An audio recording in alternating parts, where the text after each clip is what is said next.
Okay, we will start the session shortly. Please be reminded that the session will be recorded and live streamed to our Facebook. So please don't reveal any personal and private details. Please also mute your mic while the nurses are presenting. Only unmute when you want to speak.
Okay, can you start already?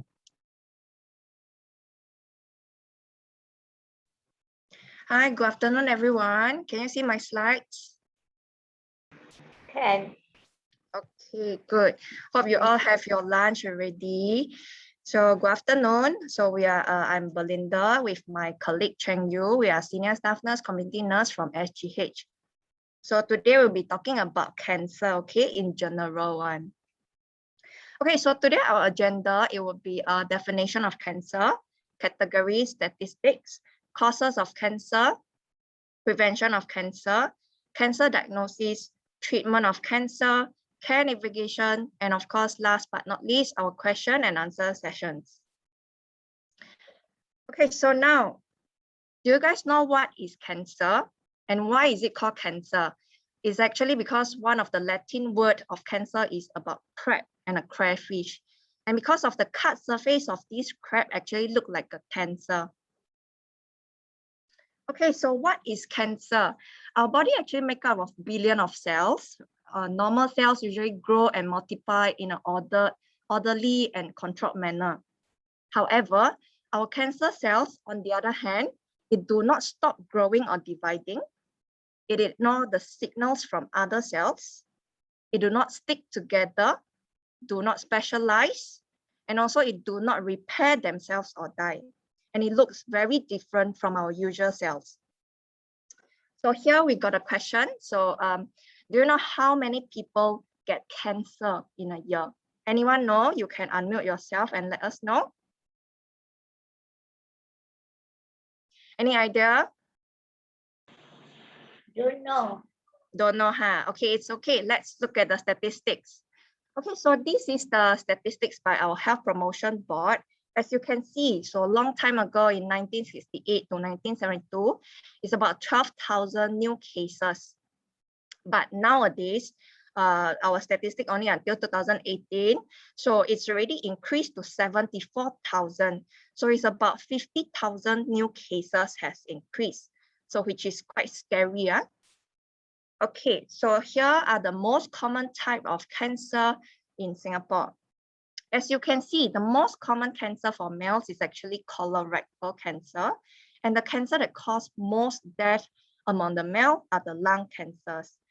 However, for the women, breast cancer is the most common one and is the most cause death of cancer among the women as well. So you have to take note of all these cancers. There's a difference between male and female. So for the male, you can see on the table at your left side, there's colorectal cancer, lung cancer, prostate cancer, liver cancer, and lymphoid neoplasm. And otherwise for the female, it will be breast cancer, colorectal, which is similar with the male one, lung cancer, ovarian, and uterus cancer. So here are a few types of categories of cancer. This one we will just touch and go a little bit, okay? So for example, like carcinomas, and then there's sarcomas, then leukemia, brain and spinal cord, and lymphomas. So what is carcinomas? So carcinomas is usually a cancer cells that happen in our skin or tissues, for example, like in our body cavities. And this is the most common type of cancer. And for sarcoma usually is happen in between like our connective and supportive tissues, for example, like our bone cancer or cartilages or that. And leukemia, I'm sure most of you heard about leukemia.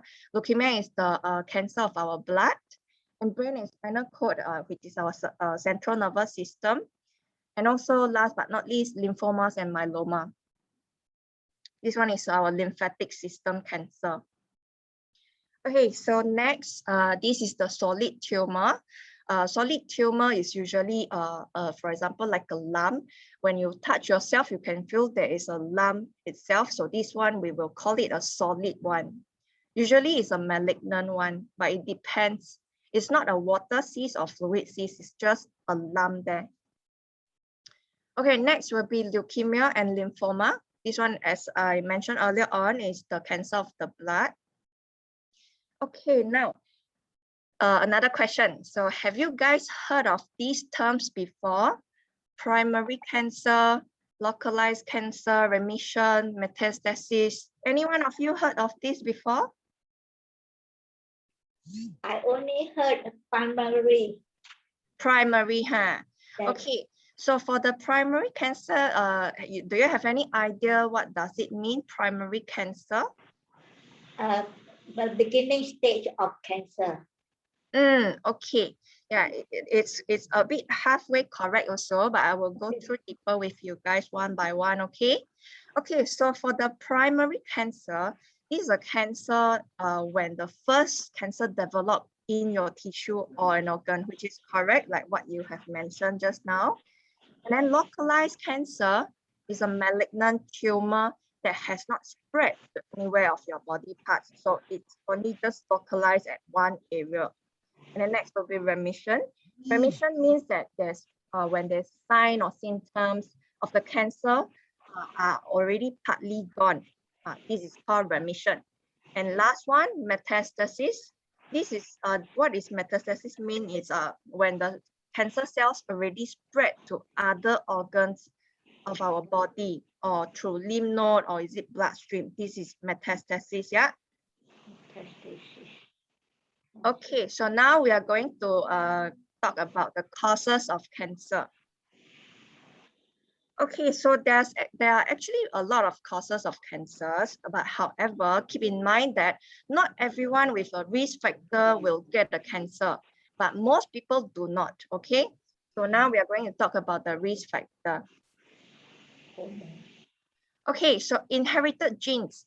So these inherited genes, this one we cannot avoid at all. This one depends on your genes and then depends on your family history. And then next will be age and cancer. This is a normal part of life, aging. So when we age and then our immune system will be lower. So hence we are at a higher risk to get cancer. And next will be hormone. Hormonal changes is one of it. And also radiation exposure. So radiation exposure is, for example, like that time a few years ago, Japan has a tsunami. And then after that, the lab actually leaked out some of the chemical substances. So one of the area in Japan actually is considered as a radiation exposure.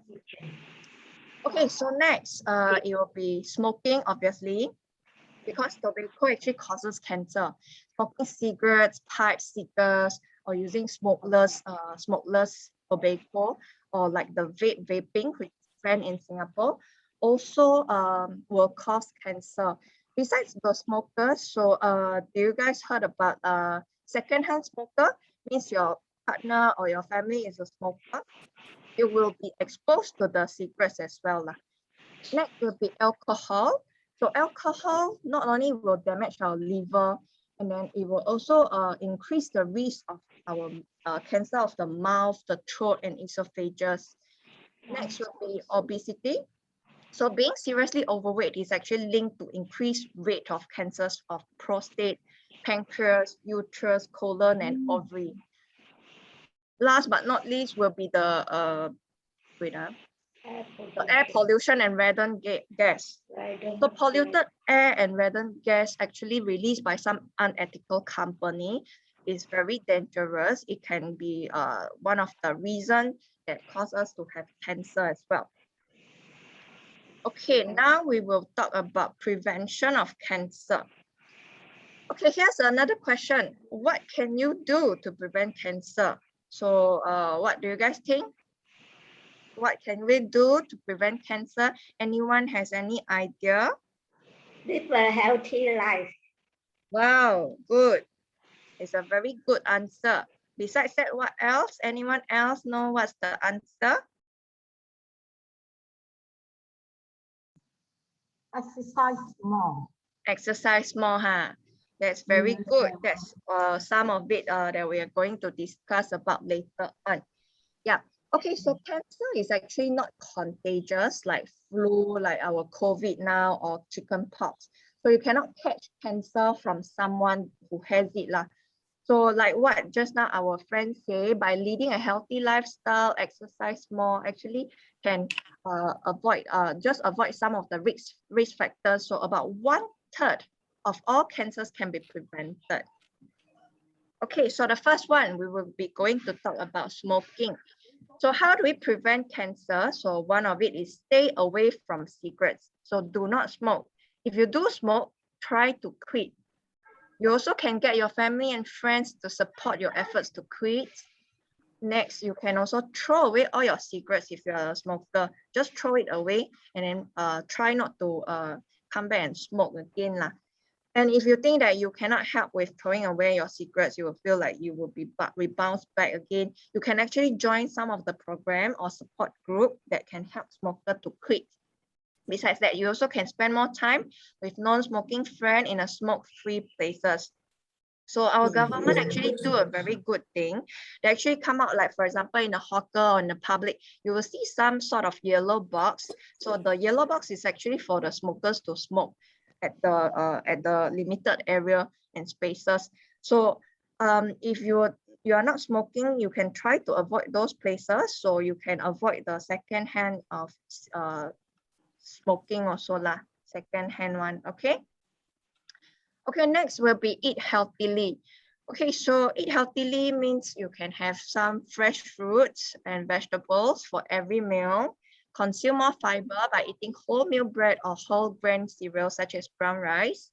Avoid salted, pickled, preserved, processed food if you can, or you have them in a less. Don't eat so often.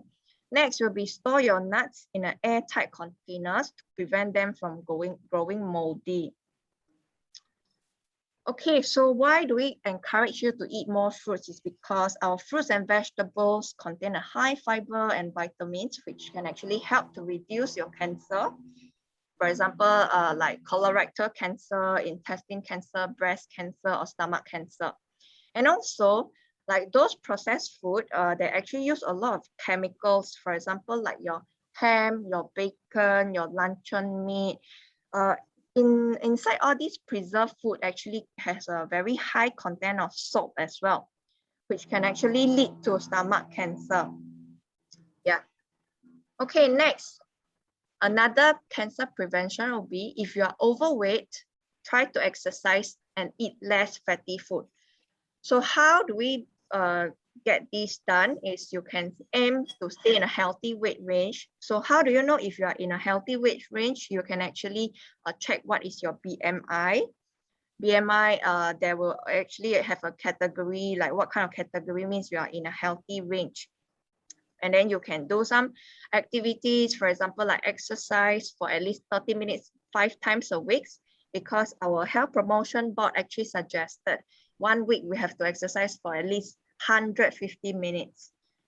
And you also can choose a game or a sport that you enjoy a lot, and then you can participate with your friends and family. Yeah.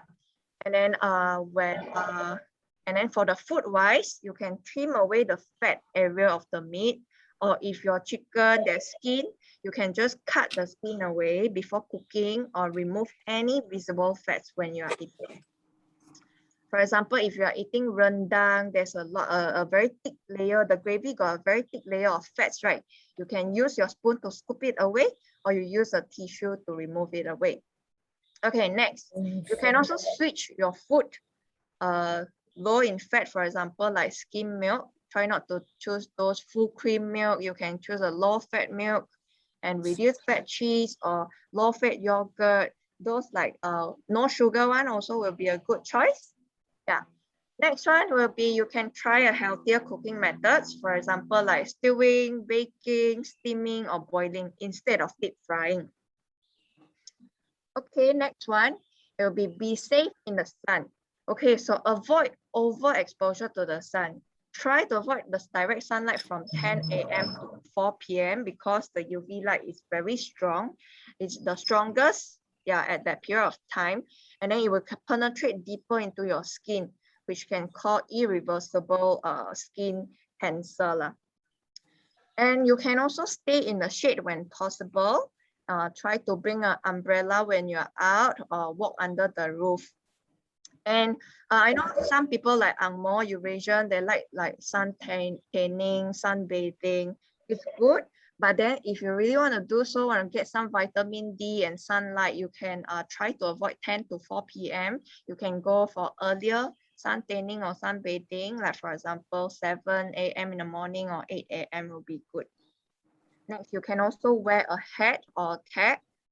And last but not least, you must wear sunscreen, or we call it sunblock, with at least SPF of 30 on all your exposed skin. And also you have to reapply your sunblock every 4 hours. Okay, next one will be alcohol limitation. So if you are a drinker and you cannot quit drinking, sometimes it's like a occasional one, you try to limit yourself to not more than 2 standard drinks per day.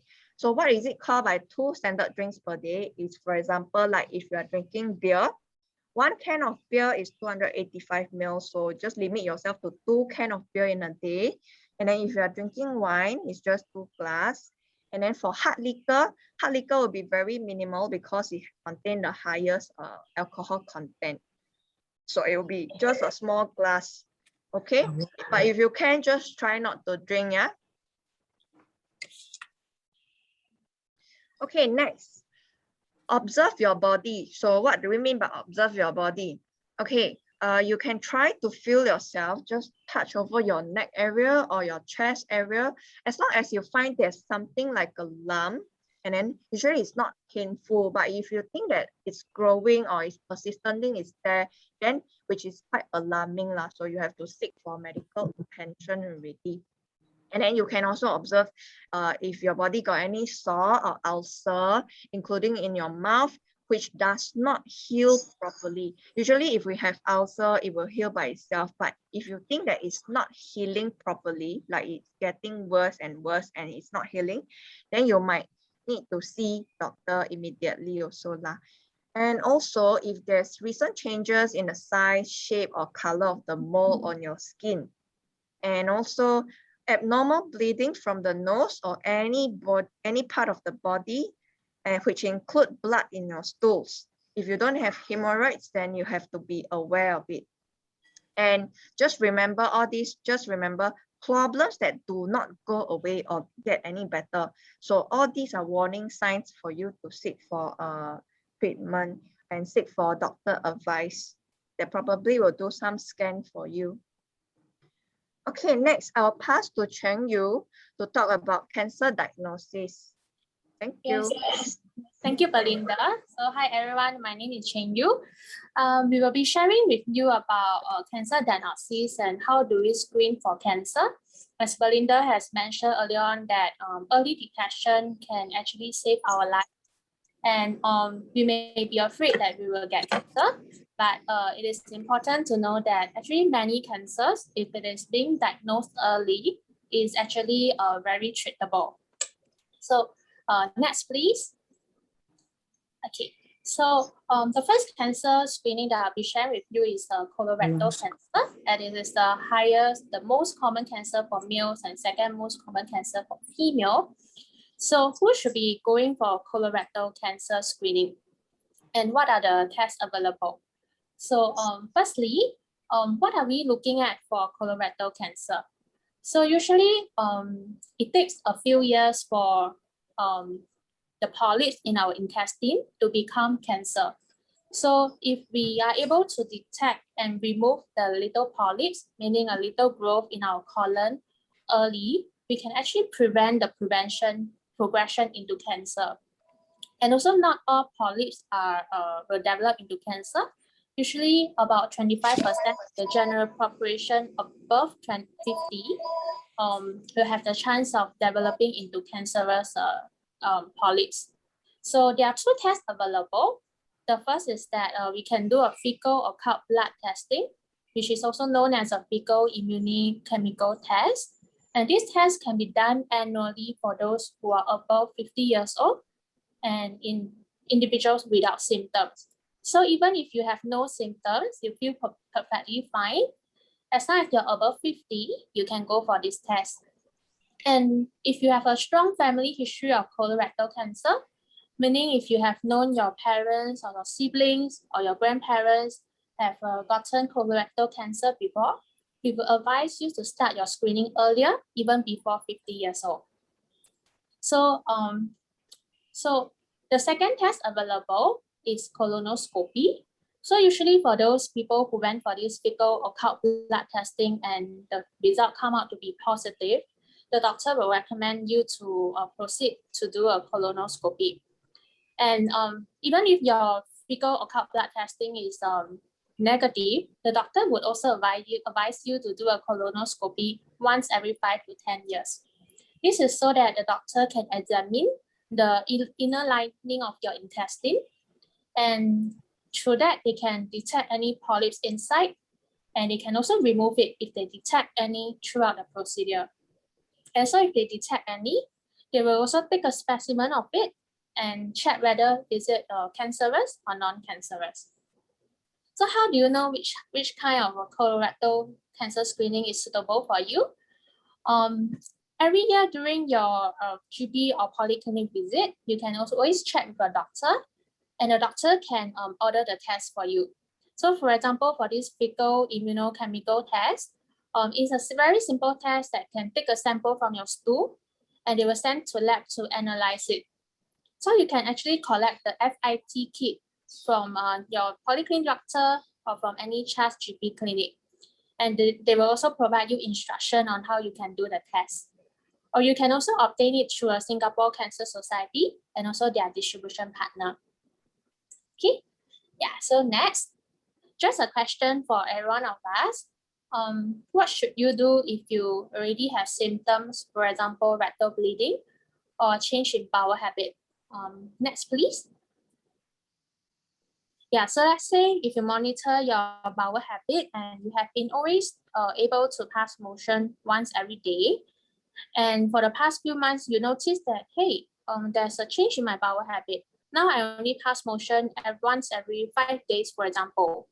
Or I usually able to pass soft stool, but now I will only pass at watery stool each time when I pass motion. And I find that it is strange. If you experience this, do you know what should you do? Anyone has any idea? I'm not sure.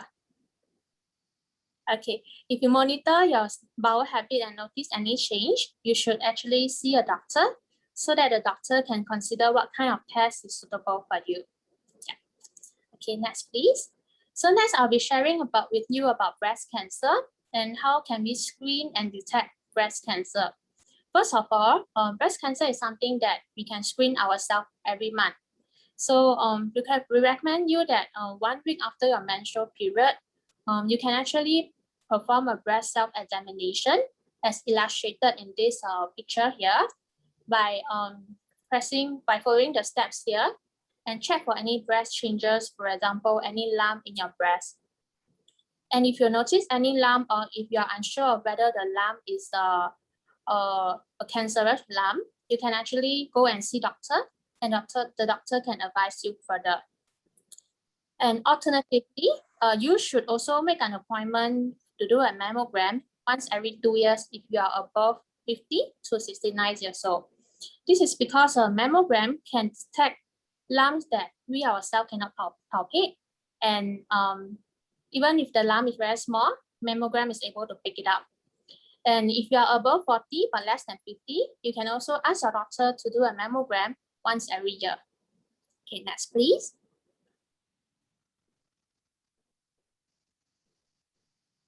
So you may be wondering, if I have to go for mammogram, what are the subsidies available? So thankfully in Singapore, we have plenty of subsidies. If you are a Pioneer Generation card holder, the screening mammogram will be $25 once every 2 years. And if you are a Merdeka Generation card holder, the mammogram will be $37.50 once every 2 years. And if you are Orange or Blue Trust card holder, you can actually enjoy further subsidies based on your screening program. So you can visit Trust SG for more information. And if you are a green card holder, or if you are just a Singapore citizen without any of the above mentioned card, the screening mammogram usually will be $50. And if you are a permanent resident without any other card, the screening mammogram will be $75. Okay, next please. Okay, so next will be cervical cancer. We also recommend you to always ask your doctor about screening for cervical cancer. And it actually can be done in all polyclinics or even selected Trust GP clinics or at Singapore Cancer Society at Bishan. So if you notice of any of the following, for example, you experience vaginal bleeding after having sexual activities, or if you are having irregular bleeding between your menstrual periods or even after your menopause, or if you notice any foul-smelling vaginal discharge, every time after you pass urine and you notice that there's a foul-smelling vaginal discharge, you should actually see your doctor quickly. And what are the tests available to test for cervical cancer? Firstly will be Pap test, and this is recommended for those who are 25-year-old to 29 years old, and it is done once every 3 years. And then I think this is more relevant for most of us here who is above 30 years old. It's recommended that you to do a HPV test once every 5 years. And for Singaporeans, it is about $22.50 at all polyclinics. And for this test, although it is slightly more expensive from the Pap test, but if you calculate based on the years that you have to do it, it is actually about the same rate. Yeah, so please don't feel hesitate to check with your doctor whether you should do the test. Okay, so what happens if you, through screening, you were diagnosed that you have cancer? Don't be afraid, because the doctor will be exploring some of the treatment with you.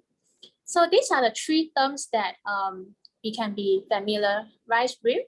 So firstly is cure. What does it mean? It means that we aim to cure your cancer fully. And the second will be control. What does it mean? It means that the cancer may not be able to be fully treated, but the doctor will aim to control your cancer and let it not spread to other organs. Like what Belinda earlier on has mentioned, the word metastasis. So this is to prevent that from happening. And the third will be palliation. Palliation is usually will be done when the doctor assessed and felt that cancer treatment will be too aggressive for you and it may not help to reverse the cancer or treat the cancer. Then the doctor will recommend you to choose a comfort care measure, which means that we will aim to provide the most comfort care for you so that you will be comfortable and live the remaining life peacefully and comfortably. Yeah. Okay, so let us share with you what are the treatments available. We will just mention briefly. The most common one will be surgery. So let's say the doctor notices a tumor in your body. The doctor may consider removing it, so it's through surgery. The second will be chemotherapy, which means that the doctor will inject some chemical agent into your body and you may have to take it for a few cycles to complete it. And the third will be radiation therapy, which means that the doctor will use radiation to target the area where you have cancer so that we can treat that. And the fourth will be targeted therapy. This is targeted towards the cancer cell itself, and so that it's less harmful for the normal cells in our body. And the fifth is immunotherapy. It means that the doctor will aim to use your own immune system to treat the cancer. And the doctor may use one of the options or combine different therapy to come up with a regime that is suitable for you. Okay, next please. So what are the care navigation available for cancer patients? Okay, next please. We understand that being diagnosed with cancer can be a very life-changing event. And from the moment of diagnosis to going to treatment and even maybe realizing that the cancer has returned, the patient can feel very shocked, can feel very upset, angry, and alone, and even feel other emotions. And these feelings can be very difficult to deal with, especially when there are so many questions needing answers. The most common question is, why do I have cancer in the first place? So do be assured that we have from before cancer to after having cancer, we do have support group in place to support cancer patients. So there will be some emotional support and through interactive group activities, sharing sessions, as well as educational talks to equip us with more knowledge. And these are some of the examples of the support group that are available in Singapore. Yeah. Okay, yeah, we are towards the end of our sharing, and please join us for our next health talk. Thank you so much for your time, and we will be happy to receive any questions, and we will try our best to answer them.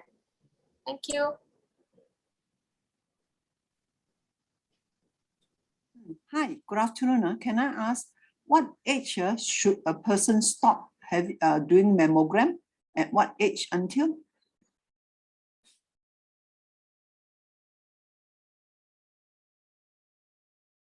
Thank you for the question. So just let me repeat your question. Your question is at what age should the person stop doing mammogram, right? Yes. Okay. Yeah, it is according to Health Promotion Board, it is recommended for you to do a mammogram once every 2 years between 50 to above 69 years old. But that doesn't mean that after 69 years old, you don't have to check yourself.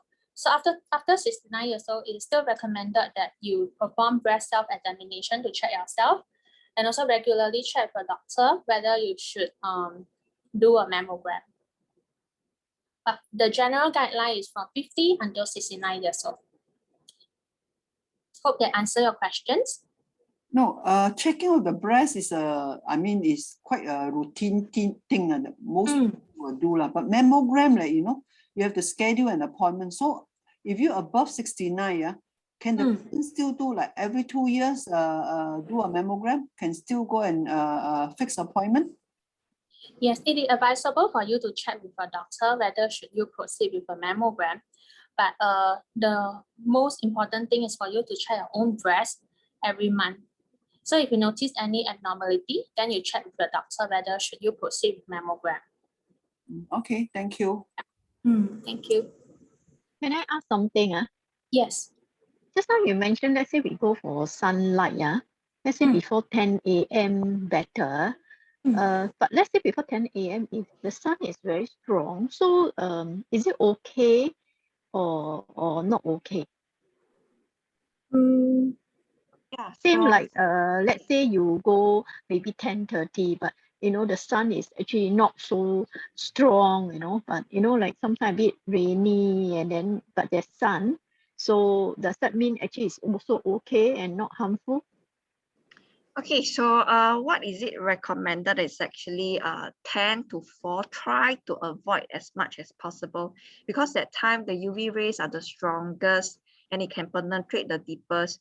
So let's say if you think that 9:30 the sun really look very bright to you, so just try to avoid because every day it depends on the cloud as well. Because the cloud sometimes might cover a bit of the sunlight or that. So we suggest you to go for earlier sunlight. If you really want to go under the sun, try to go earlier one. For example, like 7 or 8 or 9. But sometimes it depends on the weather also lah. So sometimes like 9:30, it will be very bright already. So we try to avoid at that period of time lah. You also can go for evening sunlight also, for example, like 5 p.m. or 6 p.m. Yeah, depends on the weather lah. If it's raining, then try not to go lah. If raining, later you might catch a cold or something, right?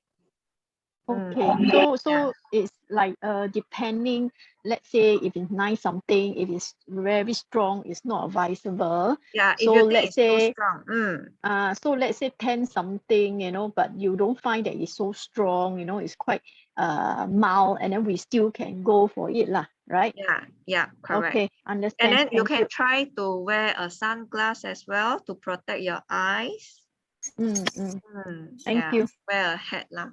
Okay, thank you. You can also remember to apply sunblock. Even if you are going for swimming, you can also apply sunblock. Okay, how long do we need to expose? For 10 minutes, 20 minutes? To expose to the sun for the vitamin, for how long duration? You can answer. Belinda, okay, sure. Yeah, usually we don't recommend you to purposely go and expose yourself, but you can expose yourself when you are doing physical activities. For example, in the morning when you go for exercise, maybe just 20 to 30 minutes, you can just has a brisk walk under the sun while applying sunblock. That would be more advisable, but we wouldn't advise you to go and expose in the sun when you are just doing nothing. Yeah, don't need to purposely go and expose yourself. Yeah. You see, now it's the norm when you tend to go for a long walk, like let's say you go to walk at the real corridor, and there's no shade at all. When you walk, it's a solid 2 hours now, even though we start earlier, let's say at 9, when you walk until like 12 o'clock, the sun will be up and about, so will be very overexposed. Is that so? Yeah, if it is really unavoidable that you have to walk under the sun for long hours, it is recommended you to put sunscreen or sunblock, and remember to reapply it every 4 hours. Thank you. So can we say that if let's say you want to expose to sunshine, every day about 15 minutes is sufficient, right? Yeah, correct. So 10 to 30 minutes is actually quite sufficient already. We try not to expose ourselves for too long because you might be dehydrated if you never bring water, all that lah. So just don't need to expose for too long lah.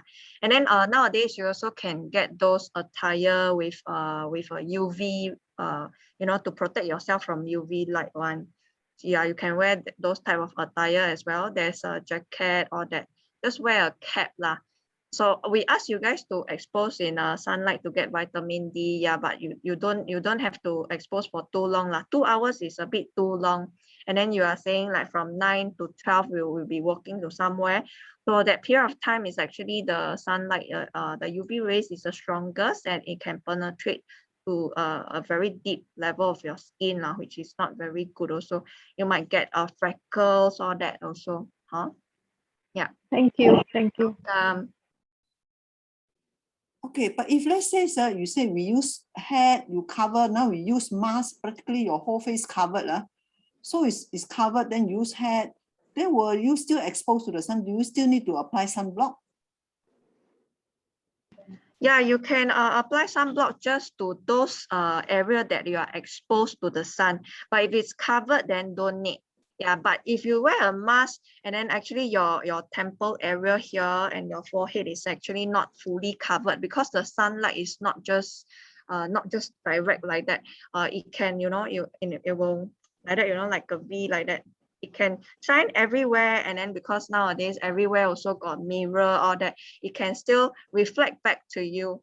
Okay, so we try to put sunblock or sunscreen on your exposed area. Yeah. And then at home, for example, let's say at home you are removing your mask. Sometimes you might think there's no direct sunlight that coming inside, but sometimes like when you are looking at your phone, looking at your computer, there's also UV rays. So it will be recommended to put on sunblock every day on your face, especially. Yeah. Hope that answer your questions. Thank you. Welcome.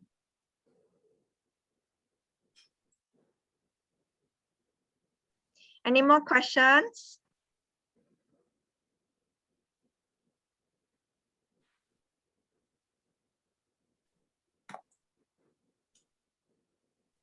Okay, you says that recommended to do a colonoscopy every 5 to 10 years. So if 5 years you don't do, you can still work to 10 years.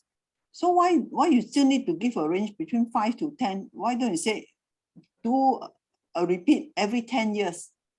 So between 5 to 10, how do the people know that when to do it? 5 years, then we do, or 6 years we do, or wait until 10 years? Yes, thank you for the questions. So first thing, the baseline to do the test is that you should do a fecal occult blood testing every year. So through the result of the test, the doctor will then recommend whether you have to do a colonoscopy. So this is the baseline. So you should be doing this every year. And let's say you have been doing this every year, and once you reach the 5 years, you can consider checking with your doctor should you proceed with a colonoscopy, and the doctor can advise you subsequently. Yeah, but the first line is that you must do a fecal occult blood test once every year first. No, but as what you say, those who have piles, they hemorrhage, they're sure when they do a fit test, the doctor will sure recommend them to do a colonoscopy. But once a colonoscopy is done, so you know that the blood is not due to anything but due to the piles discharge. Then you recommend every 5 to 10 years. So when to do it again? 10 years later to do a colonoscopy, or 6 years onwards? We recommend you that at your 5th year, meaning that after 5 years doing a colonoscopy, we recommend you to check your doctor, because the doctor may decide based on your fecal occult blood test, can also decide based on your family history. So it really varies from person to person. And for someone who has never done a colonoscopy before, the doctor may recommend earlier one. So it really varies. So you should always check with your doctor whether you should proceed with a colonoscopy. Yeah. Thank you. Yeah, I hope they answer your questions. Welcome. But you see, those who have IBS, the doctor will normally recommend a colonoscopy. But colonoscopy you did already, you know, it's IBS, due to IBS. So they, as what you said, every 5 to 10 years. If the person know that it's an IBS problem and they don't do, no need to go back to the doctor. So can wait until 10 years, no need 6 years, then go and do ask the doctor for colonoscopy, because you have to consult the doctor again and go through all the procedure. So does can it be safely says that a person can do it from the 10 years, then they consider, or 6 years they start considering already? We will recommend you to check the doctor at the 6 years. And also for patients with IBS or some other intestine problem, we would also know that the person most probably will have a follow-up with doctor every year as well. So the doctor will also advise whether you should do they don't say you have a referral every year, every year to go and check up. Once it's discharged, you have to go through the procedure to to refer and all that, Yeah, that's also one of the reasons why we were sharing about why do you have to monitor your motion pattern. For example, the color of the motion, and also the shape, and also the frequency. So let's say if you notice that any changes to your motion pattern, you should always also consult your doctor whether should you redo a colonoscopy. Yeah. Okay. Hope they answer your questions. All right, thank you. Welcome. Is there any other more questions that we can help to address? But I find that maybe to look into this, because for this colonoscopy, we have to go to polyclinic to get a referral letter. Why can't we just go directly to SGH and see a doctor right away? We have to pay another fees, because after getting the referral letter, we still have to see a doctor at SGH. Why can't we just go directly to SGH and see one doctor instead of visiting 2 doctors? Maybe you all can look into that, Yeah, that one. Okay.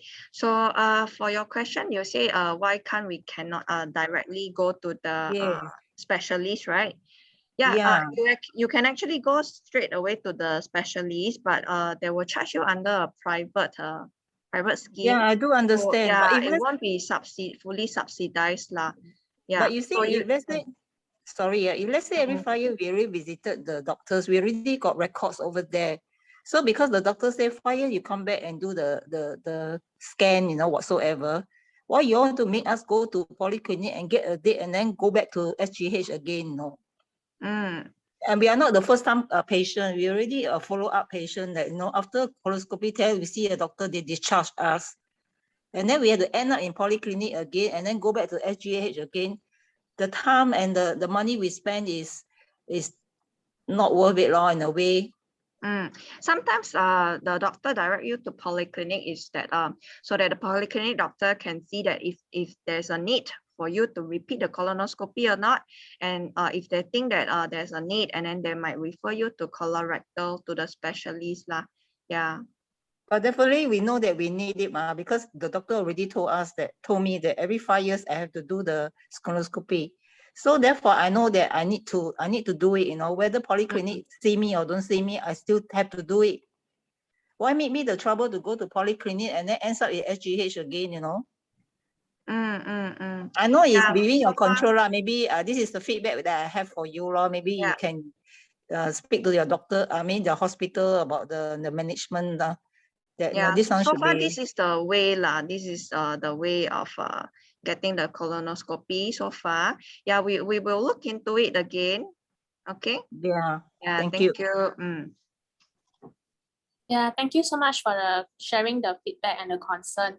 Usually it's the primary care provider, namely the polyclinic, who will assess us for all the cancers, not just for colonoscopy, but also other kind, for example, what we mentioned just now, the HPV test and so on. So they will look into a more holistic aspect, and subsequently they will then refer to specialists to manage. Yeah, but I do understand your concern. Yeah. So really thank you for the feedback. Is there any other questions that we can help to address? Okay, may I ask, is it the colonoscopy, the procedure is from the bottom upwards? What about from the throat downwards? What is that procedure called? Endoscopy, is it? The procedure is called OGD. So it goes from the esophagus, meaning our throat, to the gastric. And the purpose of it is to look at the gastric, see whether is there any ulcer or any tear. So it's really a very different test from colonoscopy. Okay, colonoscopy is for any as from the fit test one, is it? Yes, colonoscopy is as a follow-up of this fit test. So the doctor will insert a scope from your anus up to your intestine to look for any growth in the intestine.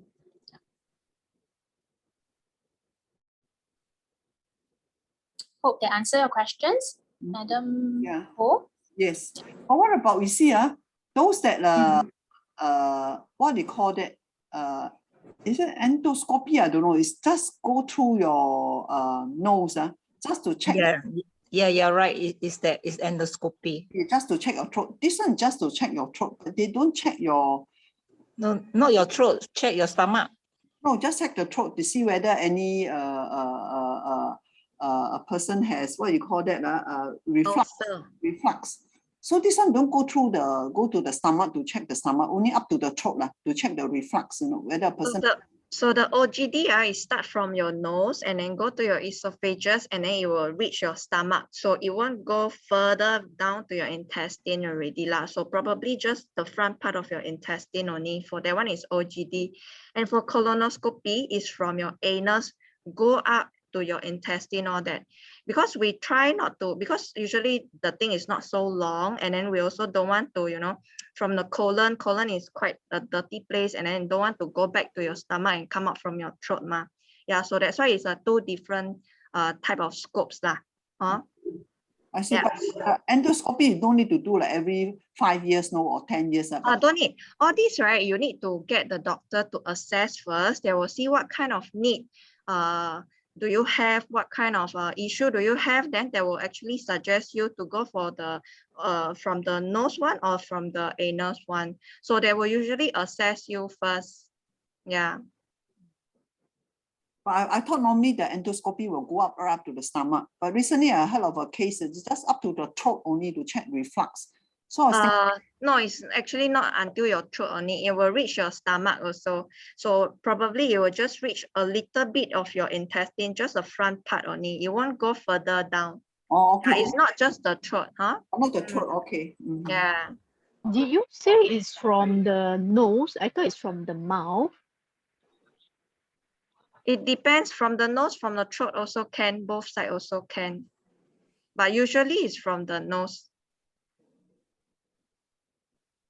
It depends on the contraindications lah. So every patient may be different. So for example, some people may have some issue with the throat, so the doctor may go from the nose, or some patients have issue with the nose, then the doctor may go from the throat. So every patient is different.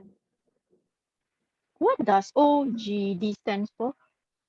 OGD stand for esophagus, duodenoscopy. So esophagus is the tract that we eat the food, then it travels down the esophagus, and gastro is our stomach, our gastric, and then duodeno is the first part of our small intestine. So what do you mean when you say endoscopy? When you hear people say endoscopy, what procedure is that? Actually, endoscopy is more of a broader term, but specifically we usually call it OGD. So OGD is from top lah. Well, colonoscopy from bottom lah. Yeah, you're right. Then endoscopy is a very broad term that sometimes can be used like widely lah. Yes, endoscopy is more of a broader term. Thank you. But if you have any questions or any concern, feel free to also offline. You can also ask us if you are really not sure. Thank you, Cheng Yi and Belinda, for the sharing. I think it's quite a lot for us to absorb info to this health topic as well, because it's mainly a number of cancers that we are looking at and different type of screening, and some of the terms are really new to some of us. So we are still absorbing and trying to understand it. But thank you so much for the informative sharing.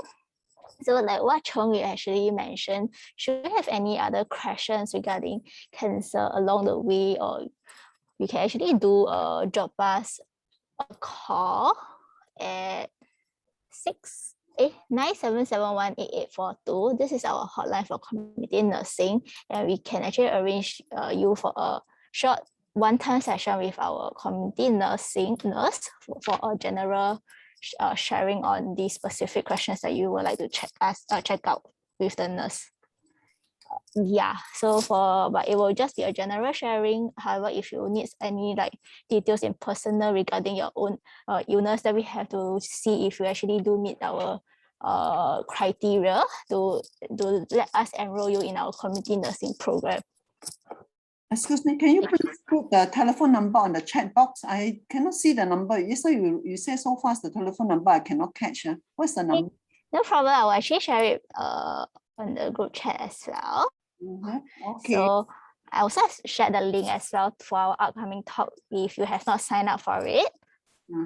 So we have two numbers there, but you can actually call the handphone number for your own convenience as well.